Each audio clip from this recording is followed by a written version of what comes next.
papat telu loro siji buka lawang. Dalam Lukas pasal 5 ayat 32 mengatakan, aku datang bukan untuk memanggil orang benar, tetapi kepada orang berdosa supaya mereka bertobat. Salam, ketemu dengan saya lagi di channel YouTube Darman Setia Zebua. Bagaimana kabarnya? Harapannya tetap luar biasa. Hari ini kita masuk dalam materi tentang pertobatan. Materi pertobatan ini nanti tujuannya yang pertama adalah kita bisa mengerti arti pertobatan, dan yang kedua adalah kita bisa memahami mengapa kita harus bertobat. Oke, langsung aja kita pada materi kita tentang pertobatan yang diambil dari Injil Matius pasal 3 ayat 2 dan Injil Matius juga dari pasal 18 ayat 3 dan Lukas pasal 5 ayat 32. Oke, langsung aja kita pada materi kita, yaitu pertobatan. Pertobatan merupakan satu tindakan baik orang yang percaya maupun yang baru percaya kepada Tuhan. Karena hakikat manusia itu adalah berdosa, dan yang kedua adalah hukuman dari dosa itu adalah kematian kekal.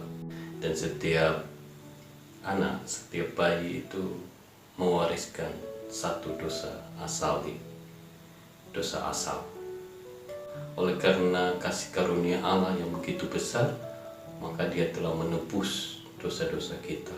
Kuasa dosa dan maut itu sudah ditebus, dan bagi orang yang percaya kepada Tuhan Yesus sebagai juru selamat yang menebus dosa-dosa kita, maka pertobatan itu perlu, dan pembaharuan gambar dan rupa Allah itu diekspresikan melalui pertobatan.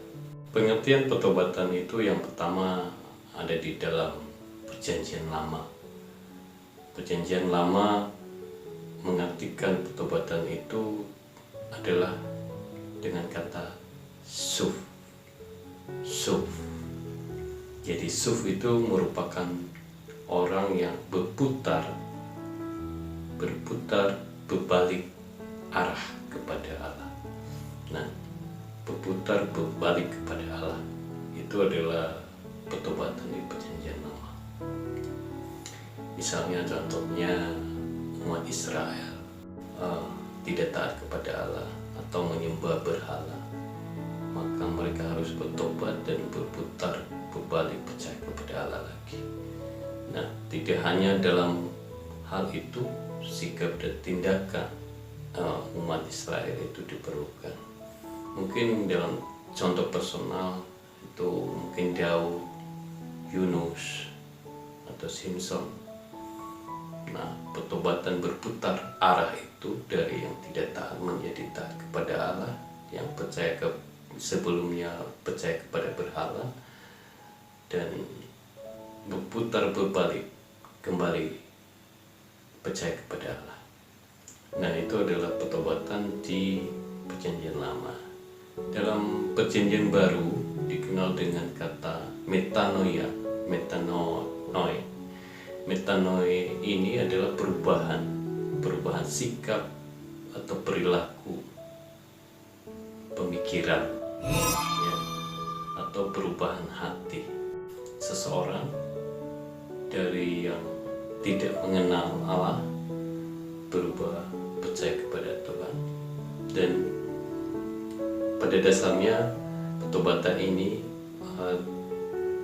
aktif terus-menerus dilakukan, sehingga itu berlaku kepada orang yang percaya atau juga kepada orang yang baru percaya kepada Tuhan Yesus. Nah, karena di dalam kitab Perjanjian Baru yang lainnya didasarkan pada iman tanpa perbuatan, hakikatnya adalah mati, atau sebaliknya perbuatan tanpa iman. Nah, hal-hal ini yang harus ditempatkan pada pada status setiap orang. Nah, bagi yang sudah percaya berarti pertobatan itu dalam hati dan pikiran, perilakunya. Sedangkan bagi orang yang pemula, yang baru, itu harus pertobatan melalui yang sebelumnya percaya, yang sebelumnya tidak percaya kepada Tuhan Yesus, terus kembali percaya kepada Tuhan Yesus. Itu adalah pertobatan, ada dua makna. Jadi pertobatan itu merupakan hal yang dua definisi. Bagaimana pertobatan itu? Pertobatan yang bagaimana? Kenapa kita harus bertobat? Nah, ini yang menjadi pertanyaan, kenapa harus kita bertobat? Oke, kita masuk pada materi yang kedua, yaitu mengapa kita harus bertobat.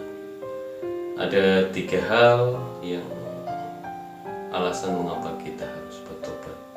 Yang pertama adalah pertobatan itu merupakan satu persyaratan untuk keselamatan, yaitu buah iman. Pertobatan ini merupakan salah satu syarat keselamatan bagi orang yang percaya kepada Tuhan Yesus. Karena begitu besar kasih Allah akan dunia ini, lalu tidak ada seorang pun yang datang kepada Bapa kalau tidak melalui Dia, Tuhan Yesus. Nah, ini satu syarat pertobatan, ini satu syarat untuk keselamatan kita. Dan di Matius juga dikatakan, Matius pasal 3 ayat 2 atau pasal 4, di sana dikatakan, bertobatlah sebab kerajaan Allah sudah dekat. Artinya adalah kita memang harus mempunyai sikap atau tindakan untuk berubah, bertobat dan mendekat kepada Allah, bukan pas hari tuanya nanti. Biasanya pada umumnya pas hari tua baru sungguh-sungguh percaya kepada Tuhan. Nah, yang kedua adalah pertobatan itu merupakan syarat untuk masuk dalam kerajaan Allah. Kerajaan Allah ini adalah satu upah bagi pertobatan atau bagi orang yang percaya. Karena Allah sudah menebus melalui karya Tuhan Yesus, Dia telah menyediakan itu, maka dibutuhkan pertobatan sehingga kita masuk dalam kerajaan Allah, yaitu kehidupan kekal. Nah, pertobatan ini merupakan satu persyaratan untuk masuk dalam kerajaan Allah. Karena Tuhan Yesus dalam Matius pasal 18 ayat 3, Aku berkata kepadamu, barang siapa yang tidak bertobat dan tidak menjadi anak kecil seperti anak kecil ini, maka dia tidak layak masuk dalam kerajaan Allah. Artinya adalah sikap atau perbuatan anak kecil yang polos dan lugu itu harus ada di dalam kehidupan orang-orang yang percaya. Dan yang ketiga adalah pertobatan itu merupakan karya ilahi. Ya, pertobatan itu bukan mengandalkan kekuatan manusia, tetapi ada kuasa di sana, yaitu Roh Kudus, untuk memampukan seseorang untuk kembali kepada Tuhan, untuk kembali pada perjanjian dan kasih mula-mula kebaikan Allah. Nah, ada hal-hal tertentu yang tidak bisa kita capai dalam pemikiran, karena Allah sendiri yang bertindak. Ada hal-hal tertentu bukan dengan usaha kita, tetapi itu semua adalah usaha Allah. Ini adalah pertobatan suatu karya ilahi Allah. Jadi ketidakmampuan kita, Dia memampukan. Tuhan kita. Ketika kita putus asa dan berlawan, berusaha untuk datang kepadanya, tetapi banyak hal-hal tertentu yang kita tidak bisa lewati, maka dia ambil alih. Hal itu suatu keunikan atau karya ilahi, sehingga juga dia menyediakan satu kehidupan kekal bagi orang yang percaya kepada Tuhan. Nah, itu mengapa kita harus bertobat. Dan mari kita akan belajar hal ini, bagaimana itu pengertian dosa dan mengapa kita harus melakukan pertobatan. Baik orang yang percaya maupun yang baru percaya, ini sama berlakunya. Jadi pertobatan itu dilihat dari tindakan, pikiran, hati. Jadi semuanya itu berasal dari hati dan pikiran. Jadi itu semua akan diuji. Ketika kita percaya tapi perbuatan hati dan pikiran kita masih duniawi, masih dalam kedagingan ego kita, maka kita masih perlu belajar untuk terproses dalam pertobatan. Pertobatan yang sesungguhnya yaitu berlomba-lomba untuk membaharui gambar dan rupa Allah itu di dalam diri kita, dan berlomba-lomba untuk melakukan perintah, yaitu mengasihi Allah dan mengasihi manusia. Siapapun itu, kita harus berusaha melawan kedagingan dan keegoan kita, karena kita harus mengerti kalau hakikat manusia itu adalah berdosa. Amarah, ego, kemarahan, kebencian itu ada, dan itu kita harus maklumi benar, sehingga kita tidak masuk dalam melabel atau menjas seseorang, tetapi kita harus melihat itu dari sudut pandang Allah.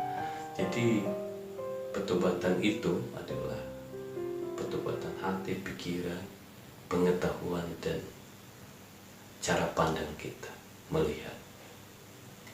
Demikian saja materi kita hari ini. Tetap di rumah aja, jaga kesehatan dan tetap semangat. God bless.